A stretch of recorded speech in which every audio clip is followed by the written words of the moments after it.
I'm Julia Miller, and at 34, I thought I had finally earned my place.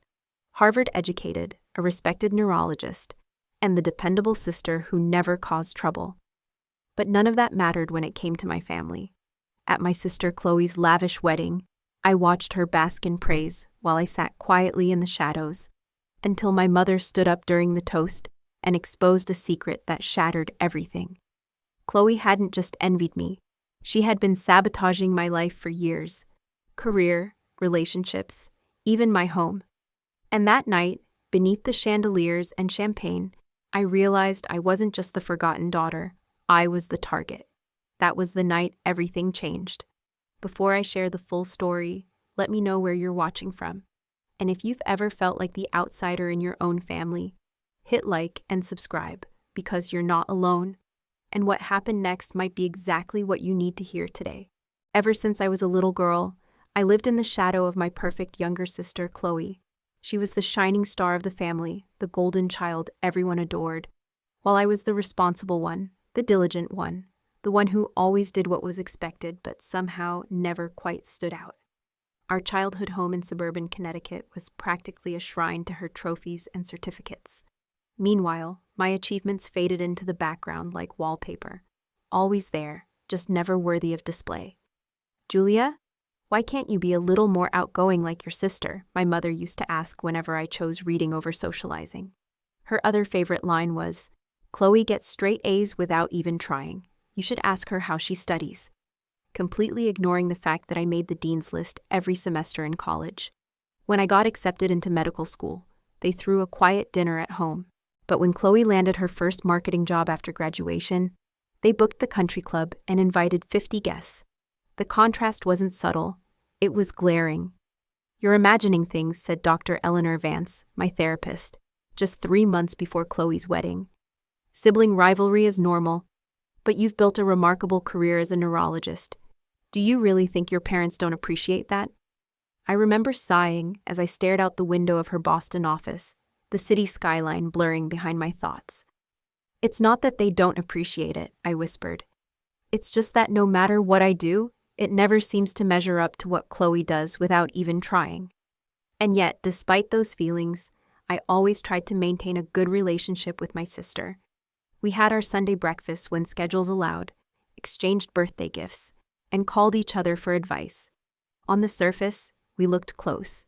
I genuinely celebrated her victories, and I believed, perhaps naively, that she did the same for mine. That's why this past year has felt like such a slow-motion betrayal. At first, it was just small things.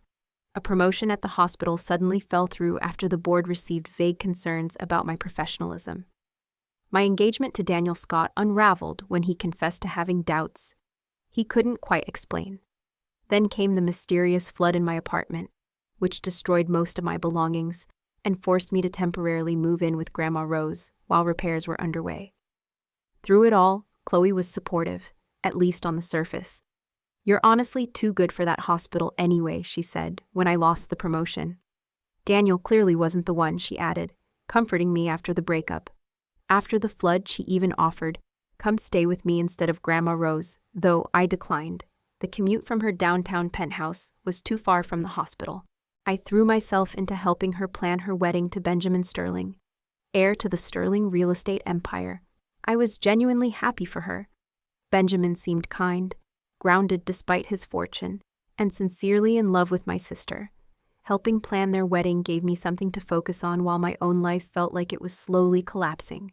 It was at their engagement party, held at the sprawling Sterling estate, that I first sensed something wasn't quite right. I had wandered into the library looking for a moment of quiet when I overheard Chloe on the phone. Her voice was low but tense. "No, she doesn't suspect a thing," she whispered. "Just stick to the plan. It's almost done." The moment she noticed me in the doorway, she hung up and flashed her perfect smile. "Just the florist," she said breezily. "They're being difficult about the imported orchids." I nodded and pushed aside the flicker of doubt. Planning a wedding is stressful, and Chloe has always been a perfectionist. If she was being secretive, I told myself, it was probably just to preserve a surprise. At least that's what I wanted to believe. A week before the wedding, I overheard another strange phone call, purely by accident.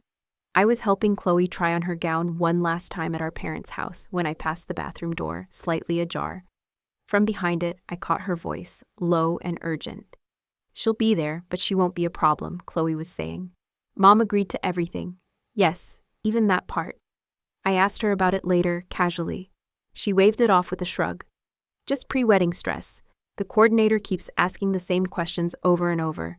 It's driving me nuts." I didn't press further. After all, this was her big moment, and I didn't want my doubts to cloud her joy. I told myself it was just stress, or maybe even jealousy, stirred by the unlucky streak I'd been riding. But I wasn't the only one who noticed something off.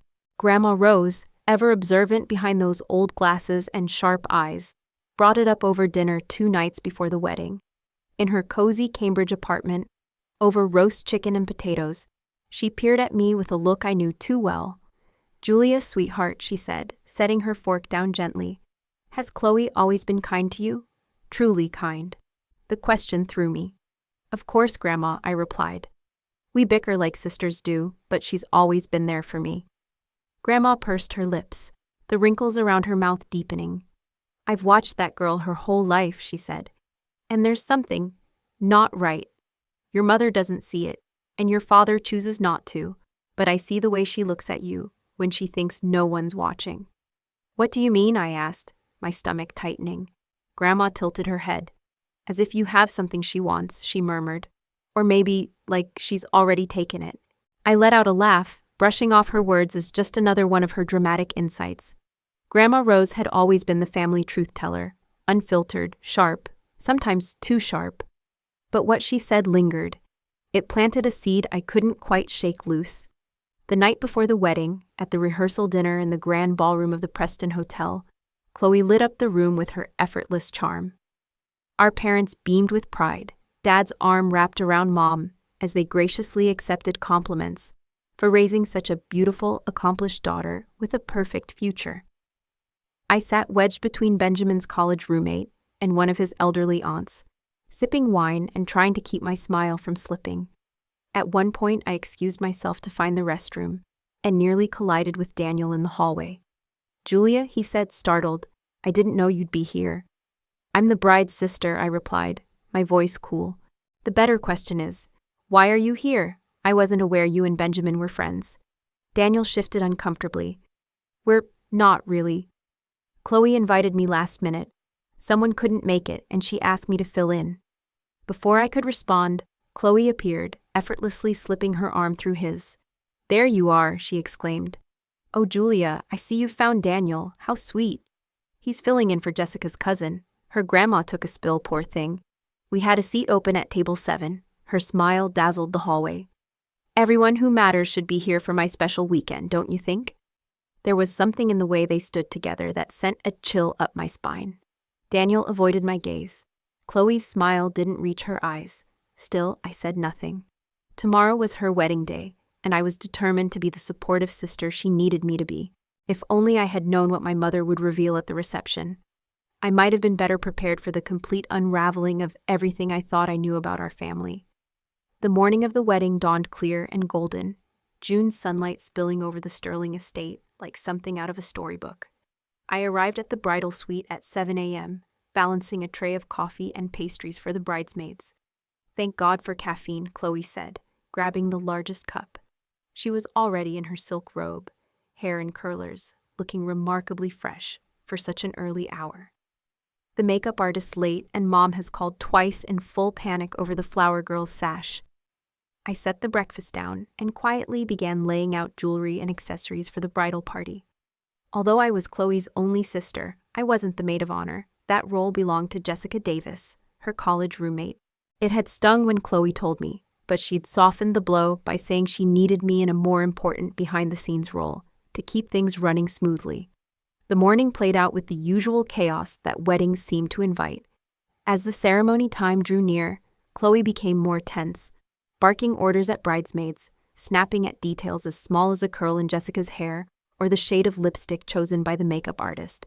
"Not that one, Julia," she snapped, when I handed her the pearl earrings Grandma Rose had given her. "I'm wearing the diamond studs Benjamin gave me. Pearls look matronly." I bit my tongue and made the switch without comment. The pearls were meant to be her something old, a tradition in our family, but it was her day, not mine. Then surprisingly, just before it was time for her to slip into the dress, Chloe pulled me aside into a small adjoining room. We stepped away from the chatting bridesmaids, and suddenly she looked vulnerable, almost like the little girl who used to crawl into my bed during thunderstorms. "I just wanted a private moment with you," she said softly. "You are my big sister. I wouldn't be me without you." For a heartbeat, I believed her. I hugged her carefully, mindful of her hair and makeup. "I'm truly happy for you, Chloe," I said. "Benjamin is a lucky man." She stepped back and studied my face, an unreadable expression flickering across hers. "You've always been the kind one, Julia," she said quietly, "maybe too kind." Before I could ask what she meant, Mom burst through the door, announcing it was time to put on the dress, and the moment vanished like a whisper in the wind. The ceremony itself was breathtaking, an affair fit for a magazine spread. Nearly 300 guests filled the rose garden of the historic Sterling estate. Rows of pristine white chairs lined the manicured lawn, and a cascading floral arch framed the very spot where Chloe and Benjamin would exchange their vows. I stood near the front with my parents, watching as Chloe floated down the aisle on Dad's arm, radiant in a way that made her look airbrushed by sunlight. When Benjamin began his heartfelt vows, my gaze drifted and landed on Daniel, seated halfway down on the groom's side. Our eyes met briefly before he turned away. What was he doing over there? Chloe had told me he was a last-minute guest, filling in for a friend. But this didn't feel like a fill-in. Later, during the cocktail hour on the terrace, I noticed subtle things that didn't quite sit right. Daniel moved through Benjamin's circle of friends with strange ease, laughing like he belonged. And Chloe, who had every reason to be fluttering from group to group, paused at Daniel's side for far longer than seemed appropriate. At one point, I watched them share a quiet, intimate smile. His hand brushed the small of her back in a way that felt far too familiar. Before I could dwell on it further, I was pulled aside by Evelyn, our mother, who cornered me near the champagne fountain, her third glass already in hand. "You look lovely, Julia," she said, adjusting my bridesmaid strap with her usual critical eye. "Although a touch more makeup wouldn't hurt. Those dark circles make you look so tired." "Long shifts at the hospital will do that," I replied, dryly. She sighed. "Such a demanding career. I still think you'd have been happier in dermatology. Better hours, better pay." I took a long sip of champagne instead of arguing. This wasn't the day to revive old debates. "Did you write anything for the speech?" she asked suddenly. "No," I replied. "Jessica's giving the maid of honor toast. I wasn't asked to say anything." Evelyn frowned. "That's not right. You're her sister. You should say something." "It's fine, Mom. It's her day, her choice." "Oh, I'll be sure to mention you in my speech," she said, patting my arm. There was something off in her expression, though. Some tension behind her eyes that didn't match her smile.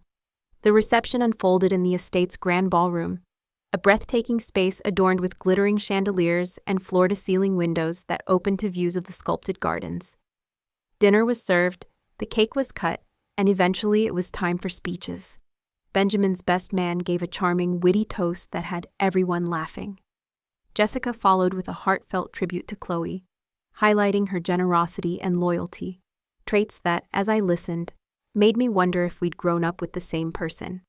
Benjamin's father spoke briefly, formally welcoming Chloe into the family. Then it was our mother's turn. Evelyn rose with grace, her champagne flute in hand. Even at 60, she still commanded attention. Her silver-streaked black hair swept into a bun that mirrored Chloe's. When my daughter was born, she began, smiling warmly at Chloe. I knew she was special. There was a fire in her eyes, a determination that told me she would stop at nothing to get what she wanted in life. Polite laughter rippled through the room. "To the daughter I've always been proud of," she continued. I sat back in my chair, bracing for the usual litany of praise. But then, she turned to me. "And to finally reveal," she said, her voice suddenly steady and sober, "that Chloe has been secretly sabotaging Julia's career and relationships for years." My champagne glass slipped from my fingers and shattered on the table. The ballroom froze. 300 faces turned between me, my mother, and the glowing bride, seated at the head table. "What?" Benjamin muttered, turning to his new wife in confusion. Chloe's face had gone bone white, Mom's had too much champagne, she said with a forced laugh. She doesn't know what she's saying, but Evelyn wasn't done. I saw the email, Chloe, the one you sent to that hospital board member you once dated, spreading lies about Julia's competence. I know you pursued Daniel, not out of love, but to test his loyalty. And I found the plumber's invoice, the one you used to damage Julia's apartment. A hush fell, broken only by gasps and whispers spreading like wildfire. I sat frozen, unable to process what I was hearing. For years, Evelyn continued, her voice thick with emotion. I turned a blind eye. I thought you needed more attention. I thought it would pass. But watching you plan this wedding while chipping away at your sister's life in the shadows, I can't stay silent anymore. Chloe shot to her feet, her chair clattering behind her. This is insane. Mom's lost it. Dad, do something. My father looked stunned, his mouth opening and closing with no words in between. And finally, I found my voice. Is it true? I asked Chloe, my voice barely above a whisper. She turned to me, her eyes narrowing like a blade. Don't be ridiculous. She's jealous. This is my day, and she can't stand it. But I saw it then, the flicker in her eyes, not of indignation, but calculation. There was no shock, no denial that rang true, only the tight, practiced smile of someone who'd played this role far too long. In that moment, I knew my mother was telling the truth. Without another word, I stood and walked out of the ballroom. My legs moved on their own, carrying me through the French doors and into the garden. Behind me, chaos erupted. Chloe's frantic denials, Benjamin's stunned questions, the murmured confusion of stunned guests. But I kept walking, my heart hollow and my past unraveling with every step I took. I found a stone bench tucked behind a wall of climbing roses and collapsed onto it, my legs barely holding me. My mind was spinning, trying to make sense of what I had just heard. The promotion I lost, the sudden breakup with Daniel, the flooded apartment. It wasn't a string of bad luck after all.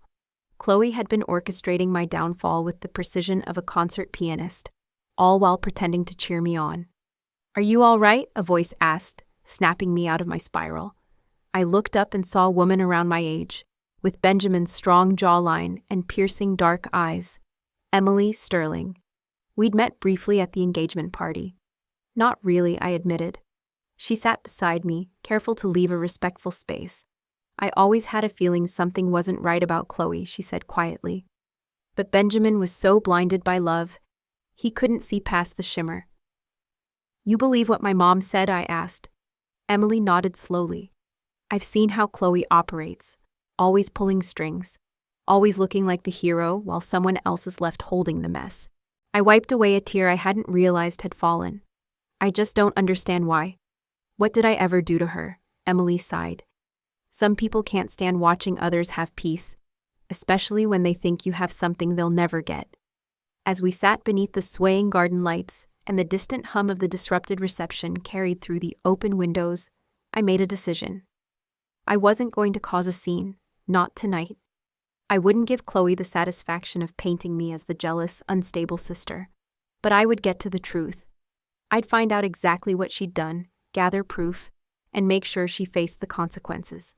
What I didn't know then was just how deep the betrayal ran, or how it would not only reshape my relationship with Chloe, but shake my understanding of our entire family to its core. And if you've ever felt that sting, when someone you trusted with your whole heart turned out to be your worst enemy, just know you're not alone. My heart that night beat just as fast as yours is now, and if you want to hear how far Chloe's deception really went, and what I discovered next, go ahead and tap that like button. The truth I was about to uncover would shake the very foundation of everything I thought I knew. The days following Chloe's wedding were a whirlwind of disbelief, quiet fury, and a simmering resolve. I checked into a hotel that night. There was no way I could face returning to my parents' house, even temporarily while my apartment was still being repaired. The next morning, I called Grandma Rose. I was wondering when you'd call, she said, answering on the first ring. Come stay with me. Your old room's ready. Grandma Rose lived in a charming Victorian home in Cambridge, close enough to the hospital for my commute, but far enough from my family to let me think clearly. When I arrived, dragging my suitcase up her front steps, she opened the door before I could even knock. I always knew something was off about that girl, she muttered, pulling me into a hug that smelled faintly of lavender and sugar cookies. Your mother finally did something decent, even if her timing was atrocious. Over tea and her famous butter cookies, I learned that the reception had descended into chaos after I walked out. Chloe had scrambled to convince the guests that Evelyn was suffering some kind of mental breakdown, possibly early-onset dementia. Benjamin, shell-shocked, had remained by her side, though his face betrayed 1,000 questions. They left for their honeymoon in the Maldives the next morning, as planned, carrying on as though nothing had happened. Your father called this morning, Grandma Rose said, refilling my cup with a practiced hand. Trying to smooth things over. Said your mother was just stressed and misspoke. Do you think that's true? I asked, though I already knew the answer. Grandma Rose snorted softly. Evelyn has her flaws, plenty of them, but confusion isn't one. If she said what she said, she meant it.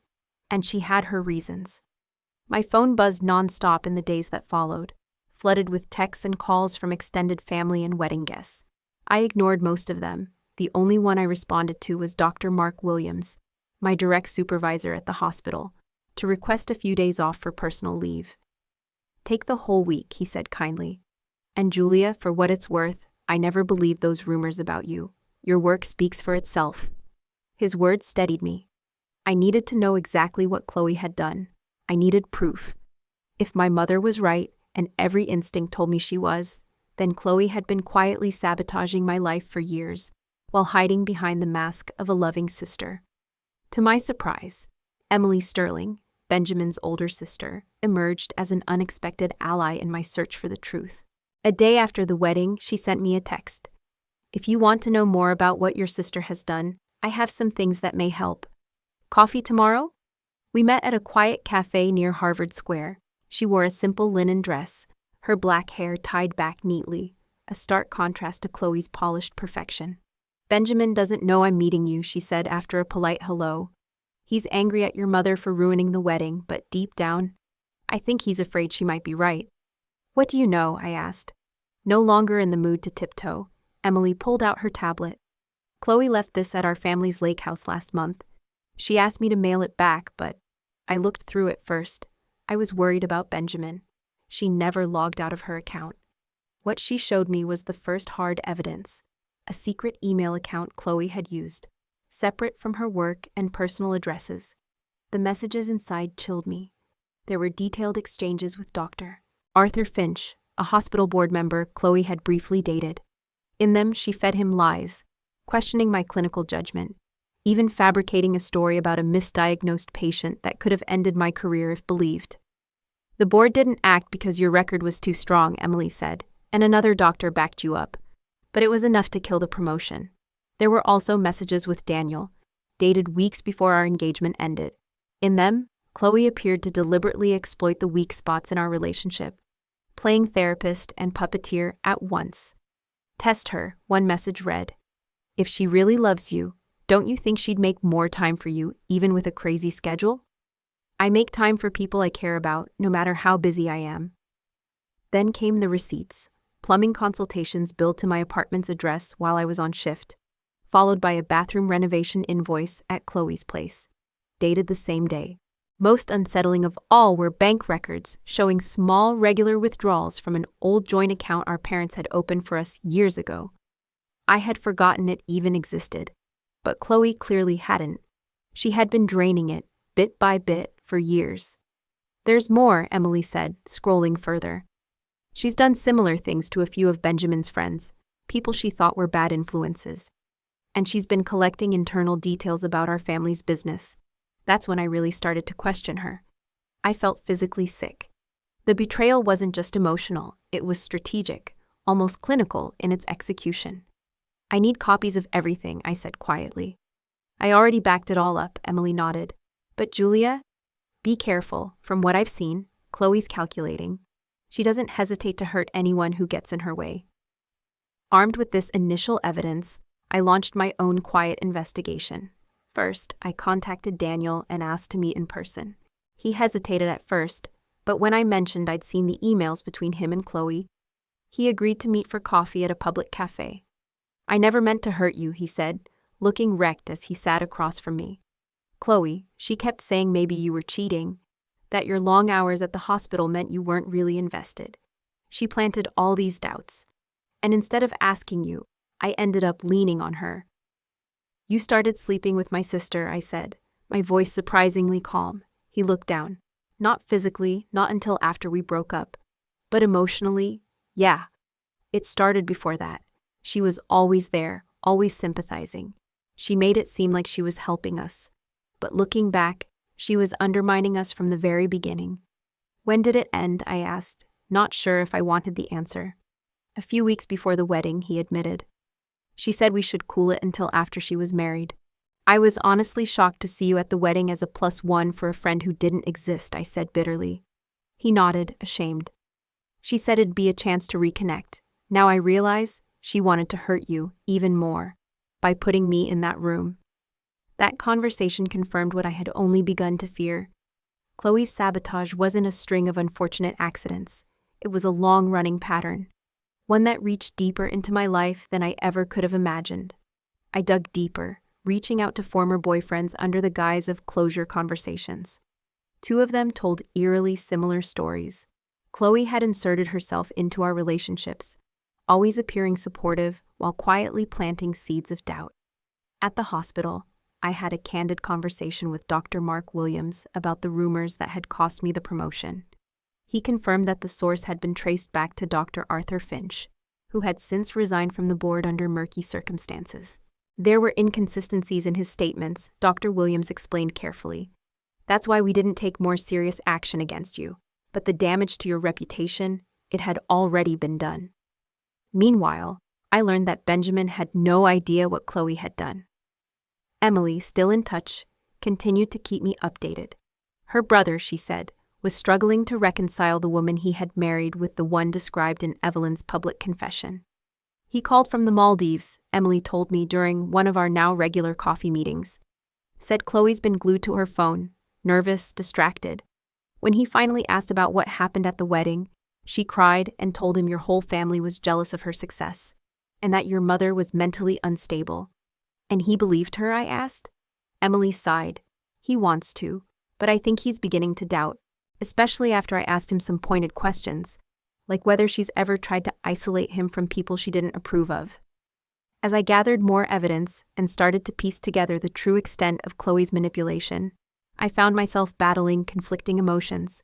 One part of me wanted revenge, loud, immediate, public. I wanted to expose her, just as she had been exposed at the wedding. But another part of me, maybe the physician in me, wanted to understand. What could drive my sister to orchestrate something so calculated, so cruel, against someone who had always loved and supported her? My sessions with Dr. Eleanor Vance grew more intense during this time. "What you're describing goes far beyond typical sibling rivalry," she observed one particularly heavy morning. I was exhausted, coming off another sleepless night. "What do you think it is?" I asked. "I can't offer a diagnosis without meeting Chloe," she said carefully. "But the patterns you've described, manipulation, lack of empathy, calculated social climbing, and targeted sabotage, do align with certain personality disorders. So, my sister is a sociopath?" The word felt too harsh, even given everything I now knew. "I'm not saying that," Dr. Vance replied. "But understanding the psychological roots of her behavior may help you process this betrayal and decide how you want to move forward." Moving forward. That was the question that haunted me night after night. What does moving forward look like when you discover your sister has spent years trying to destroy your life under the pretense of love? Did I want justice, revenge, or simply clarity? As July turned into August, and Chloe and Benjamin returned from their honeymoon to settle into their elegant new townhouse in Beacon Hill, I continued my quiet investigation. I built a full dossier, a carefully documented trail of evidence. I needed to be ready for the moment I would finally confront her, armed with the truth so undeniable she couldn't twist it or run from it.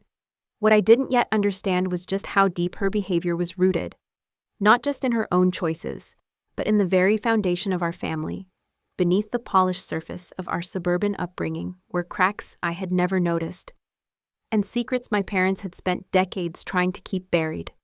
By mid-August, I had collected a staggering amount of evidence pointing to Chloe's calculated sabotage of my life. But the question that haunted me most still lingered. Why? What could possibly compel my sister to orchestrate such cruelty, all while playing the devoted sibling?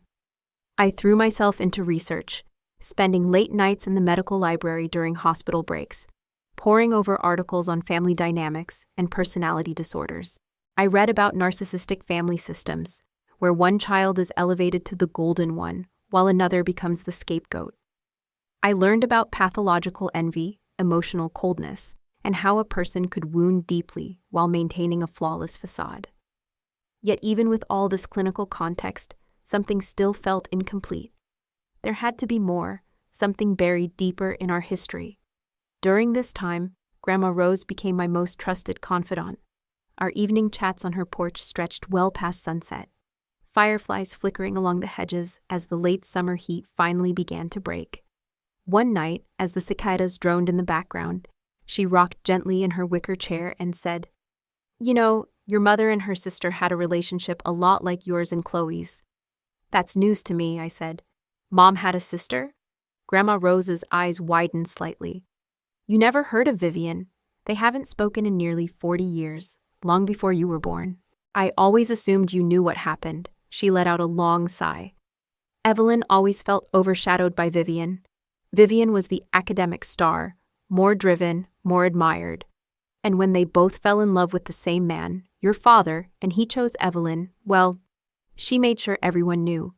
She turned your grandfather against Vivian, told him Vivian was trying to sabotage her relationship. The parallels chilled me. Are you saying Mom did to her sister what Chloe's done to me?" "History has a way of repeating itself in families," Grandma Rose said gently, "especially when old wounds are left to fester." That revelation sent me digging through dusty boxes of old photo albums and family videos stored in Grandma Rose's attic. What I uncovered was disturbing. Home movies of birthdays and holidays revealed subtle but undeniable patterns. My mother showering Chloe with praise while finding quiet, cutting ways to diminish me.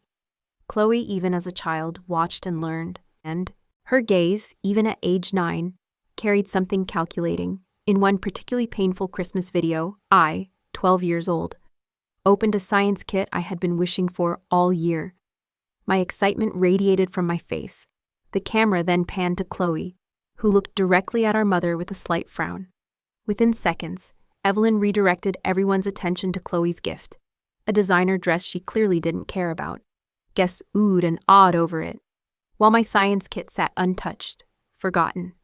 "Your mother taught Chloe that attention is a zero-sum game," Dr. Vance remarked, when I shared these discoveries during our next therapy session. "If you were getting positive attention, it meant less for her.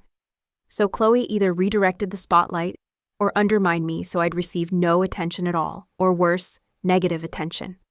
With this painful clarity, I realized it was time to confront my father. We agreed to meet for dinner at a quiet restaurant near his office in downtown Boston, far from my mother's influence.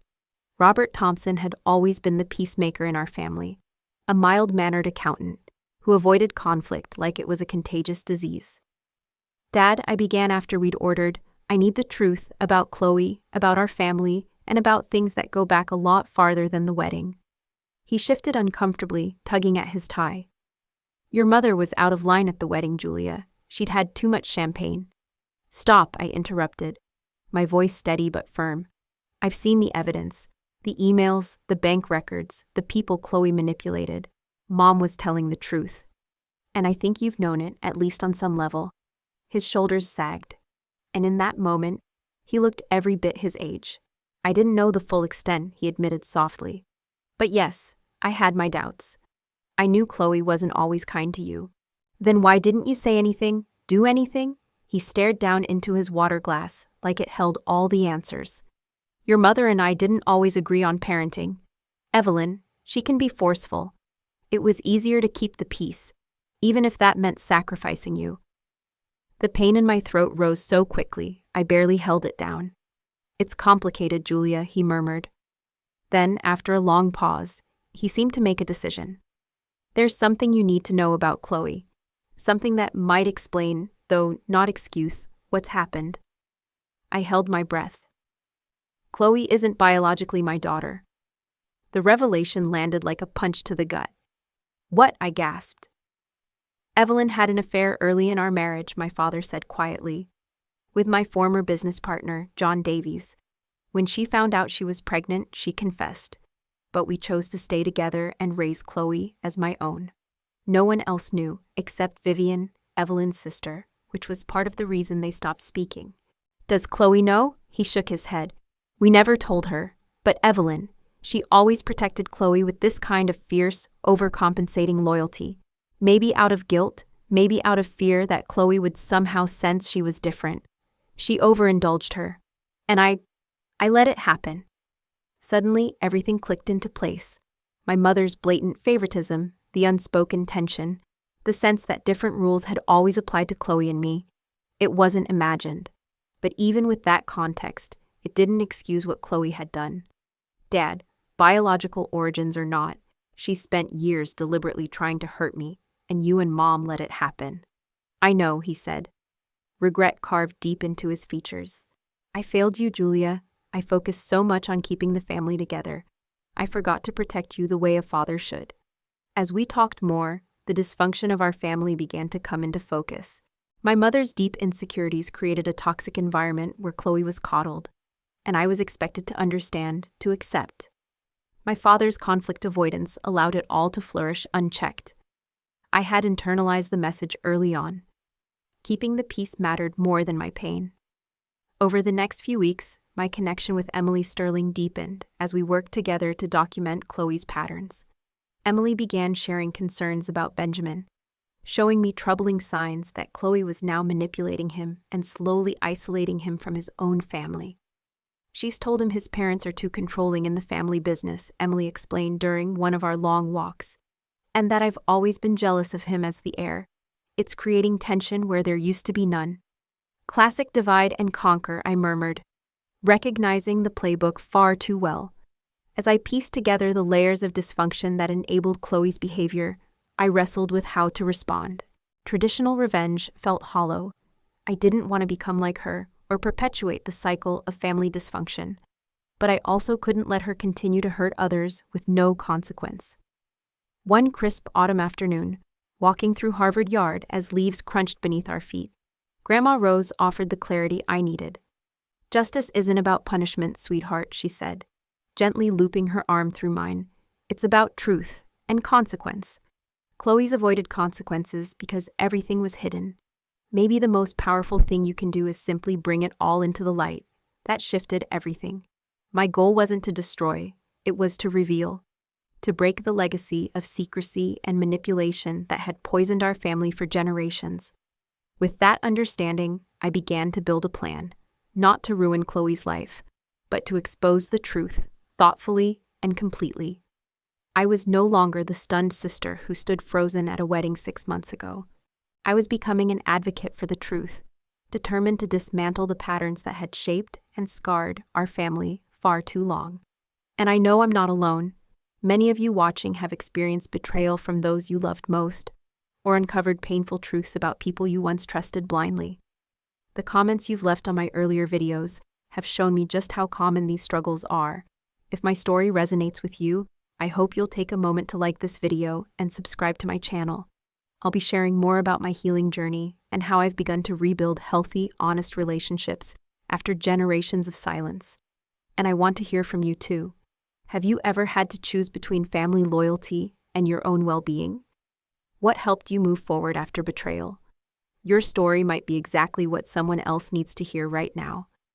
By mid-September, I had returned to work at Boston Memorial Hospital. Slowly but surely, my reputation began to recover as the truth about the false accusations came to light. Dr. Arthur Finch eventually admitted to spreading misleading information about me, based entirely on what Chloe had told him. The hospital board issued a formal apology, and the promotion I had once been denied was offered again. This time, I accepted. I became the youngest neurologist to lead our department, a milestone I once thought would be forever out of reach. As I rebuilt my professional life, I continued to methodically document every facet of Chloe's deception. I created a secure digital archive, with folders neatly categorized: career sabotage, relationship interference, financial theft, and family manipulation. Each incident was backed by emails, text messages, bank statements, or witness accounts, creating a body of evidence so detailed and irrefutable, even Chloe's charm couldn't twist it into something else. On the surface, I maintained a calm, conciliatory presence with the family. I began attending Sunday dinners again at my parents' house, where Chloe and Benjamin were often present. I smiled when appropriate, asked politely about their honeymoon, and even complimented their Beacon Hill townhouse when I attended their housewarming in October. To the casual observer, it looked like I had moved on from the wedding debacle, perhaps even made peace. Chloe seemed relieved by my apparent forgiveness, though I often caught her watching me when she thought I wasn't looking. And during those gatherings, I started to see troubling signs. Their marriage, still fresh and gleaming on the outside, was already starting to crack. Benjamin grew quieter by the week. The easy smiles that once lit up his face, now replaced by a furrowed brow and distant gaze. Chloe dominated conversations, subtly steering topics and often answering for him. "Benjamin and I think the Sterling Company should expand internationally," she would say. Or, "We've decided not to join his parents on their anniversary cruise." Every time Benjamin gave a strained smile that never reached his eyes. I recognized that look. I had worn it for years. Thanksgiving dinner became a strategic opportunity. With my phone discreetly set to record in my pocket, I asked innocent questions about her new life, carefully framed to reveal inconsistencies. "How's planning going for the charity gala?" I asked sweetly, passing her the cranberry sauce. "Exhausting," she sighed with flair. "The committee is a disaster. I'm basically doing everything myself." Yet later, when Benjamin praised the efficiency of the committee chair, Chloe pivoted without missing a beat. "Oh yes, Diana's fantastic," she chirped. "I was just telling Julia how smoothly she's handled everything." By the time dessert was served, I had recorded at least 5 such contradictions, each one another brick in the wall of truth I was quietly constructing. Meanwhile, my connection with the Sterling family, particularly Benjamin's grandmother, Victoria Sterling, was evolving in ways I hadn't anticipated. Victoria, a formidable woman in her 80s, who had helped build the Sterling real estate empire alongside her late husband, took a quiet but deliberate interest in me after the wedding debacle. "You remind me of myself at your age," she told me during a chance encounter at a hospital charity gala in November. "Smart enough to see through the nonsense, and bold enough to call it out." Through her, I learned that Chloe had begun manipulating Benjamin's business relationships, suggesting that certain board members were plotting against him, and that his parents were secretly planning to sell the company without his input. All complete fabrication, Victoria confided over tea at her stately Beacon Hill home. But Benjamin is starting to believe her. He's canceled 3 family dinners this month and questioned his father's business decisions for the first time in his career. With Emily's help, I quietly worked behind the scenes to safeguard the Sterling family business from Chloe's influence. We provided Victoria with documented patterns of Chloe's behavior, past manipulations that bore uncanny resemblance to what she was attempting now. It wasn't about revenge, it was about prevention, breaking the cycle before it pulled more people into its web. By early December, I sought counsel from Laura Jenkins, an attorney who specialized in financial misconduct within families. I introduced our conversation cautiously, framing my questions as hypothetical. If someone systematically used another person's identity and accounts to commit financial fraud over several years, I asked, what would the legal consequences look like? Laura leaned forward thoughtfully. That would depend on the amount involved, and whether the victim wanted to pursue prosecution, she replied. It could range from civil lawsuits for restitution to criminal charges for identity theft and fraud. What if the victim wants justice, I pressed gently, but doesn't necessarily want to see a family member behind bars? Laura nodded with quiet understanding. There are options, she said. A formal demand for repayment, documented evidence shared with relevant parties, and the credible threat of legal action. Those can often lead to accountability without involving the criminal justice system. Her words gave me a sense of agency. For the first time, the path ahead didn't feel like an impossible choice between silence and destruction. With Laura's guidance, I constructed a 3-phase plan. Phase 1. Professional restoration. That was already underway. My title restored, my name cleared. Phase 2. Family truth. This phase would involve disclosing carefully curated evidence to key family members, giving them the full picture before any public confrontation took place. And phase 3, protection. The final stage would focus on shielding Benjamin and the business from further harm, while laying out a path for Chloe to face the consequences of her actions without necessarily dragging her through a courtroom. The hardest decision I had to make was what to do about my mother.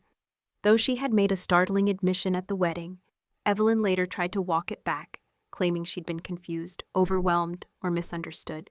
She called me repeatedly, pleading that I let it all go for the sake of the family. Eventually, I decided to give her a chance to make things right. We met for lunch at a quiet restaurant where I showed her a small but damning portion of the evidence I had gathered.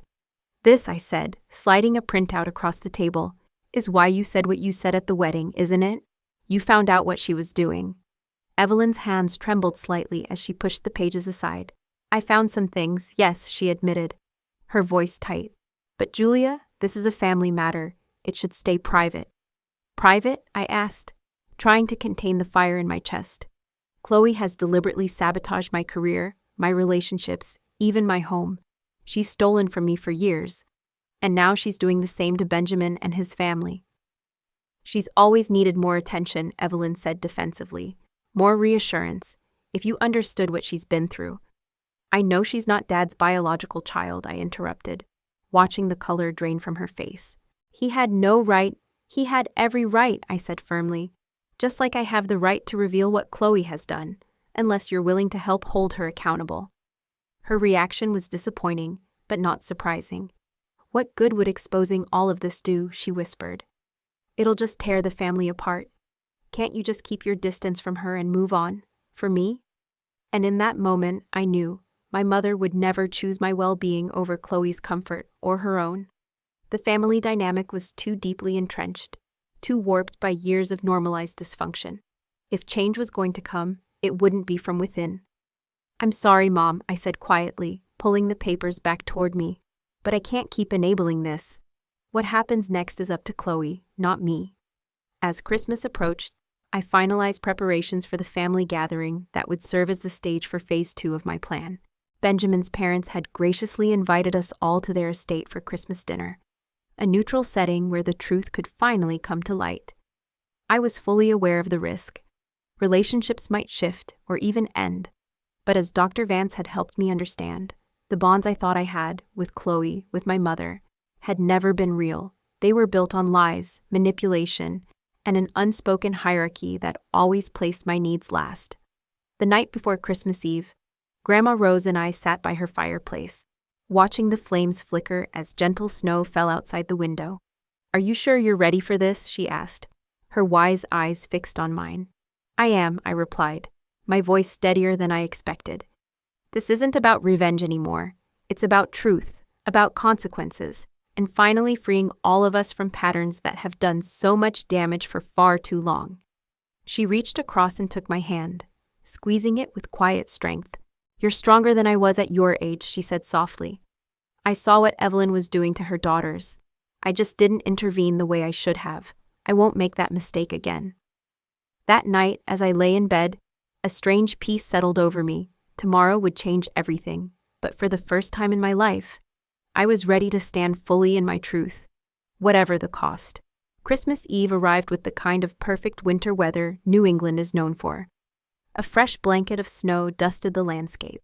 The air was crisp enough to frost the windows, but not so bitter as to make travel dangerous. The Sterling estate looked like something pulled from a vintage holiday card. Elegant white lights tracing the colonial architecture. Evergreen wreaths hung in perfect symmetry on each window. I arrived early, as arranged, to help Victoria with the final touches. I wore a simple yet striking emerald green dress, my hair curled into soft waves. Nothing like my usual practical ponytail. The woman walking into that house wasn't the same one who stood stunned and silenced at her sister's wedding 6 months earlier. "You look lovely, sweetheart," Victoria said warmly, greeting me in the grand foyer where a 12-foot Christmas tree stood glowing in gold and silver. "And calm, too." "I've had months to prepare," I replied, handing her the bottle of wine I'd brought. "There are no surprises left, just the truth."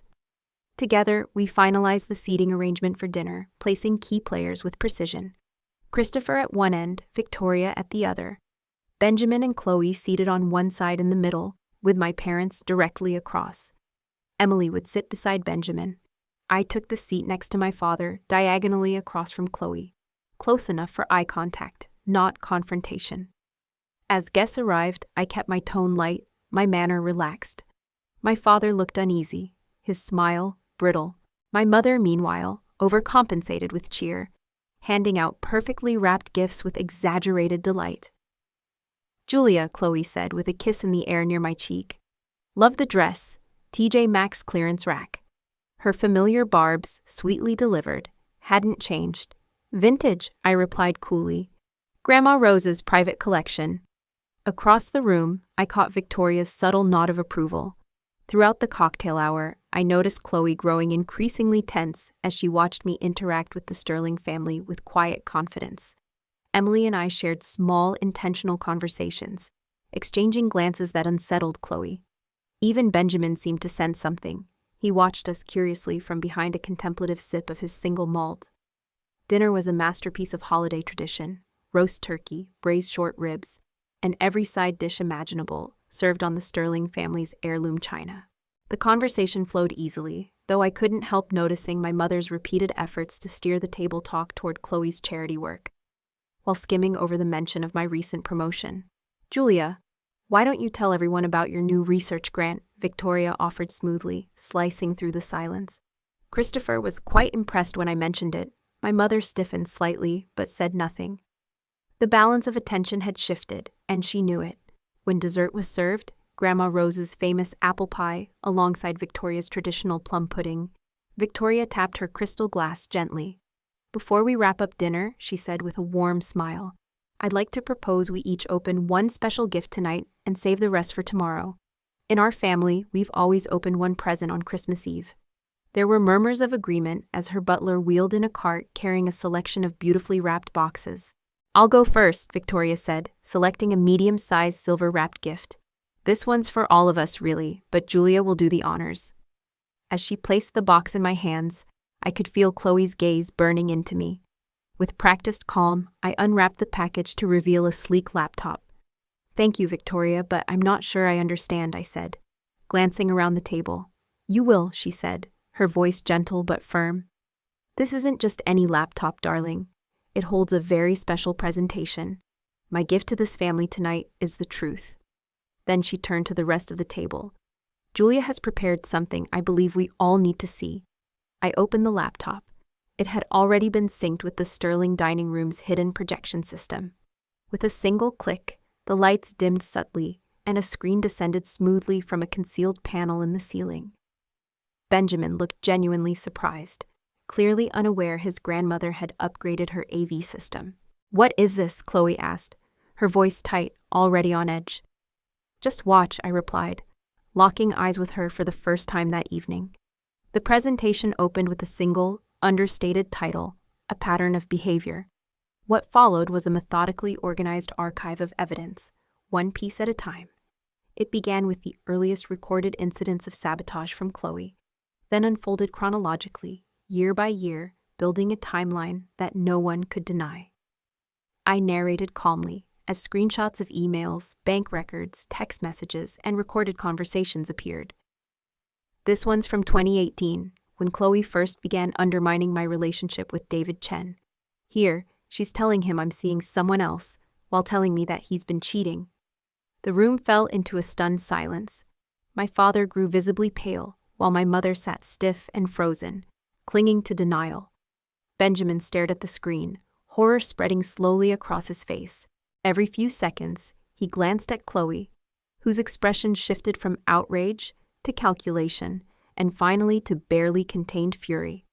"This section documents the calculated sabotage of my medical career," I continued, bringing up the correspondence between Chloe and Dr. Arthur Finch. "It was only through the intervention of Dr. Mark Williams that I was able to restore my professional standing. But the damage? That could have easily been permanent." Then came the financial theft, years of small withdrawals from our joint account, quietly siphoning off over $30,000. That's when Chloe finally exploded. "This is insane. You've always been jealous of me, and now you're fabricating evidence because you can't stand that I'm happy and successful." I stayed composed. "Every document can be independently verified. The bank statements are legitimate. The emails can be authenticated. I haven't fabricated a single thing, Chloe." "Benjamin, let's go," she snapped, bolting up from her chair. "I will not sit here and be attacked by my psychotic sister on Christmas Eve." But Benjamin didn't move. "Sit down, Chloe," he said quietly. "I want to see the rest." The most damning evidence came last: Chloe's recent interference in the Sterling family business. Emails sent to board members suggesting Benjamin's father was secretly planning to sell the company behind his son's back. Messages canceling family engagements in Benjamin's name without his knowledge. Financial probes into the structure of the family's trust, done without authorization. As the final slide faded to black, silence took over the room, heavy and unbreathing. Then Victoria spoke. "I've conducted my own investigation," she said, her voice unwavering despite her age. "Everything Julia presented aligns with what I discovered on my own. Chloe has been trying to fracture this family the same way she did her own." "That's not true," Chloe's voice cracked into desperation. "Julia's always been jealous of me. Mom, tell them." All eyes turned toward Evelyn, who seemed to physically shrink in her chair. Chloe always needed more attention, she began weakly. "Stop it, Evelyn," my father interjected, his voice firmer than I'd heard in years. "No more excuses." What happened next left everyone speechless. Emily stood up without a word, walked to the laptop, and quietly inserted a small USB drive. "There's one more piece of evidence," she said, her voice steady, "and I think everyone here deserves to hear it." The audio that played filled the room with the unmistakable voices of Chloe and my mother, Evelyn, captured just 2 weeks after the wedding, clearly without their knowledge. Chloe's voice was sharp, laced with fury. "I can't believe you said that at my wedding, after everything I've done for you. You suddenly grow a conscience now." Evelyn's reply, brittle and weary, followed. "I was upset. I told myself you'd stop after marrying Benjamin, but then I saw those trust fund documents. That's different. Benjamin deserves to know what his family is really planning. And anyway, Julia deserved what she got. She's always acting so perfect, like she's better than the rest of us. That hospital board thing? Hilarious. You should have seen her face when she got passed over." There was a long, heavy sigh. Evelyn again. "Just be more careful. If your father ever found out everything you've done." "He's not even my real father," Chloe snapped coldly. "So who cares what he thinks?" Her laughter, hollow and soulless, echoed through the room like a chill wind. When the recording ended, the silence shattered into chaos. Chloe lunged toward the laptop, but Benjamin caught her arm mid-motion. "Don't," he said, his voice colder than I'd ever heard. "It's over, Chloe." My mother buried her face in her hands. My father sat rigid, his jaw tight, his eyes filled with grief and resolve. "How long have you known?" Chloe hissed at me, her stare burning. "About the sabotage?" "A few months." "About Dad?" "Since August." "But that's not why I did this. Biology doesn't matter. What you did does." Victoria rose from her seat like a queen reclaiming her court. "I think it's best if Chloe leaves. Christopher, please ask William to bring the car around." "You can't throw me out," Chloe snapped, desperation rising. "Benjamin, say something," but Benjamin was already slipping off his wedding ring. "I'll be staying with my parents tonight," he said calmly. "My attorney will be in touch after the holidays regarding a legal separation." "You can't do this. I'm your wife." "A marriage built on lies isn't a marriage," he replied quietly. "I don't know who you really are, but I know I can't spend my life finding out." Chloe was escorted from the room, still insisting she was innocent despite the avalanche of evidence. Evelyn tried to follow her, but my father stopped her. "Stay, Evelyn," he said firmly. "There's a lot we need to address, as a family." The rest of the evening felt heavy, but strangely freeing. Benjamin turned to me with regret in his eyes and apologized for not seeing Chloe's true nature sooner. My father expressed remorse for all the years he turned a blind eye. Victoria thanked me for protecting the integrity of her family's business. Only my mother remained unmoved, vacillating between defending Chloe and blaming me for dragging private matters into the open. This wasn't done out of revenge, I told them, all gently, as we gathered in the living room. The laptop and its contents left behind like silent witnesses on the dining table. It was about ending a cycle, a pattern that's harmed too many people for too long. And then, finally, Grandma Rose spoke. She had remained silent through it all, watching with knowing eyes. "Evelyn," she said softly but firmly, "you did to your sister what Chloe has done to Julia. The difference is, Julia chose to break the pattern. She refused to carry it forward." As the night came to a close, with quiet plans made for follow-up conversations after the holidays, a profound sense of release washed over me. The truth, long buried beneath layers of denial and fear, had finally surfaced. And while the consequences would continue to ripple outward, the crushing weight of secrecy had been lifted. I declined Victoria's gracious offer to stay the night and chose instead to return to Grandma Rose's house. Driving through the snow-covered streets of Cambridge, I marveled at just how different this Christmas had turned out compared to anything I could have imagined a year ago. The family I once knew had been irreversibly altered, but in that rupture, perhaps, was the rare chance to rebuild something healthier from the ruins. 6 months after that fateful Christmas Eve, summer returned to Boston with its familiar warmth and the scent of renewal in the air. On a bright June morning, I found myself settling into my new office at Boston Memorial Hospital. The plaque on the door read, "Dr. Julia Miller, Chair of Neurological Research." The promotion I had once been denied had been replaced by something far greater: leadership over a pioneering study in post-traumatic neuroregeneration. The last half year had been transformative, both professionally and personally. With Chloe no longer undermining me, my work flourished. My colleagues, now fully aware of the ordeal I'd endured, rallied around me with support and fresh opportunities. Dr. Mark Williams became a mentor, guiding my research and encouraging me to publish findings that were quickly gaining traction across the medical field. What surprised me more than my professional progress, though, was what began unfolding in my personal life. In January, Dr. Michael Davies, a neurosurgeon who had spoken up for me during the hospital board debacle, invited me out for coffee. What started as a gesture of collegial gratitude slowly blossomed into something more. At 36, Michael was thoughtful, direct, and refreshingly free of the games I'd grown accustomed to in past relationships. "We're taking things slow, but for the first time in years, I feel emotionally safe in a romantic connection. And that feeling alone is a quiet kind of miracle." My living situation also shifted. With solid ground beneath my feet, I bought a modest Victorian home just a few blocks from Grandma Rose in Cambridge. Now 83, Rose remains as sharp and spirited as ever. She decided to downsize and moved into a garden-level apartment attached to my house. The arrangement gives us both our independence, yet we're close enough for daily tea and shared conversation, which has become a comforting ritual neither of us knew we needed. The family landscape, too, has changed in ways that once felt impossible. Benjamin's divorce from Chloe was finalized in record time, expedited by the mountain of evidence and Chloe's increasingly erratic behavior. When confronted with the truth, the Sterling family stood united in protecting their business legacy, removing Chloe from any position of influence and launching a full audit to ensure no lasting damage remained. But the real surprise came from my father. Robert, who had spent decades in quiet resignation, found his voice. In February, he moved out of the family home, taking a small apartment downtown, while he and Evelyn began marriage counseling. Their future remains uncertain, but for the first time, he's asserting clear boundaries, a courageous step I never expected and deeply respect. Evelyn's path, however, has been more complicated. At first, she dug in her heels, fiercely defending Chloe and accusing me of exaggeration and manipulation. But as more truth came to light, including Chloe's own unkind words about her behind closed doors, my mother was forced to confront her role in shaping our family's dysfunction.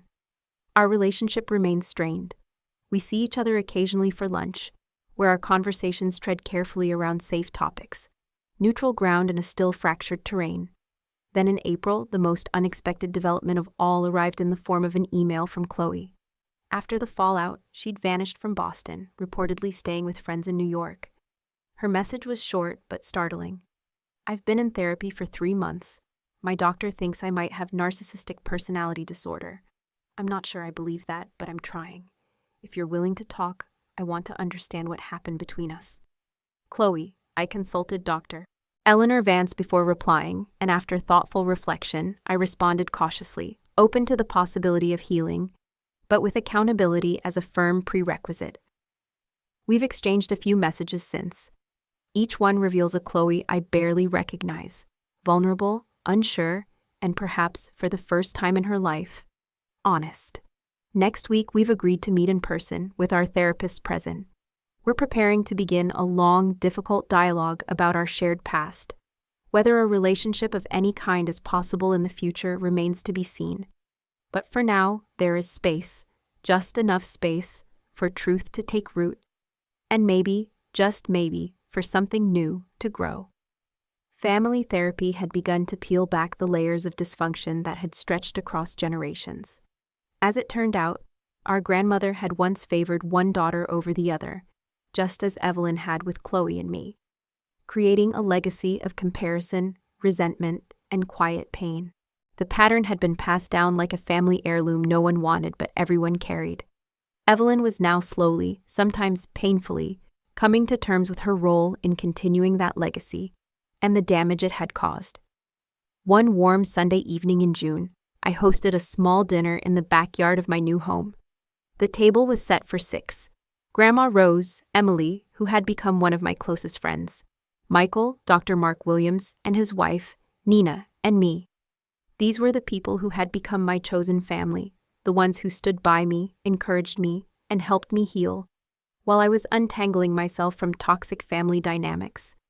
As we lingered over dessert and coffee beneath the soft glow of string lights and the encroaching dusk, I found myself reflecting on how far I had come.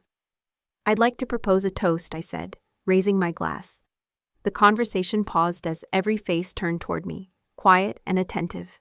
To the woman who learned that family is defined by love and truth, not by blood and secrets. Grandma Rose's eyes sparkled with tears that didn't fall, but didn't need to. She knew, she remembered. It was a quiet reclaiming of a line once spoken at my mother's wedding, the very line that had set this entire journey in motion. The next morning, I received a notice about Chloe's upcoming court hearing for financial restitution, concerning the money she had taken from our shared account.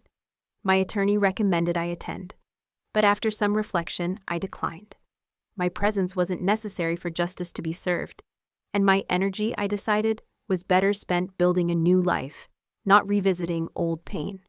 As I closed my laptop and prepared for another day at the hospital, I thought of all the women in my family who had been caught in the cycle of favoritism, rivalry, and emotional neglect. For the first time, it felt like that cycle had been broken. The price had been steep, relationships damaged or lost, painful truths exposed, but the freedom on the other side was worth every ounce of courage it took. Real justice, I had come to understand, wasn't about exposing Chloe or watching her be punished. It was about freeing myself from a system of manipulation, denial, and silence. It was about building a life grounded in honesty, in boundaries, and in the kind of love that doesn't require performance. The final victory wasn't over my sister. It was in my refusal to keep playing a game where no one ever truly wins, only loses by degrees. As summer continued to bloom across Boston, so did my belief that the future didn't have to mirror the past. Healing is not a straight path, and our family's journey was still in its early chapters. But at long last, we were walking forward in the light of truth, rather than the shadows of secrets. I know many of you watching have experienced family betrayal, or uncovered painful truths about those you once trusted the most. The comments you've left on previous videos have shown me just how common and quietly devastating these struggles can be. If my story resonated with you, I'd be honored if you'd like this video and subscribe to my channel. I'll be sharing more about my path toward healing and what it means to rebuild healthy relationships after family trauma. I'd love to hear from you in the comments.